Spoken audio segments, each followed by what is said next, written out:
नमस्कार, Swaraj Marathi news channel मध्ये आपलं स्वागत आहे. पाहूयात आजच्या टॉप 10 घडामोडी. रायगडला अतिमुसळधार पावसाचा इशारा. अंबा नदीत धोकादायक पातळीवर तर पातळगंगा दुथडी भरून रोहा आणि सुधागड तालुक्यालाही मोठा फटका. आळंदीतील मुसळधार पाऊस. इंद्रायणी नदीवरील भक्ती सोपान पुलावरच रेलिंग तुटलं, प्रशासनाकडून पूल बंद. पुण्यात पावसाचा जोर वाढला. भिडे पूल पाण्याखाली. हिनेखुर्द पर्वती भागात वस्त्यांमध्ये पाणी तर खडकवासला धरणातून 2000 क्युसेक विसर्ग. नाशिक शहरातील गोदावरी नदीला पूर. भांडी बाजार परिसरात पुराचं पाणी शिरलं. नदी काठावरील दुकानं हटवण्यास सुरुवात. 59व्या वर्धापन दिनानिमित्त दोन्ही शिवसेनेचे आज मेळावे. महापालिका निवडणुकीच्या प्रचाराचा नारळ फोडणार. मनसेची युतीबाबत उद्धव ठाकरे काय बोलणार याकडे लक्ष.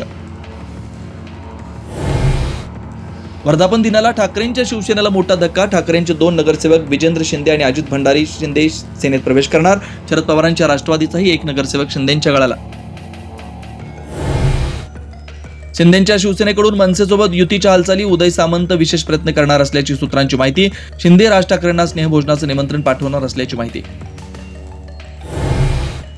संतश्रेष्ठ ज्ञानेश्वर माऊलींची पालखी आज आळंदीतून पंढरपूरच्या दिशेनं प्रस्थान ठेवणार. माऊलींच्या पालखी सोहळ्यासाठी अलंकापुरी सजली. शिंदेकडून राज ठाकरेंना लवकरच स्नेहभोजनाचं निमंत्रण जाणार असल्याची शंभूराज देसाईंची माहिती. तर स्नेहभोजनावरून निर्णय ठरत नसतो, संदीप देशपांडेंची प्रतिक्रिया. तर अंबादास दानवेंकडून सामंतांना खोचक टोला.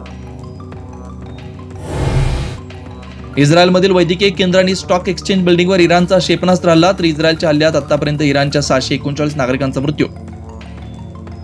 आजच स्वराज मराठी न्यूज चॅनलला लाईक करा, शेअर करा आणि सबस्क्राईब करा.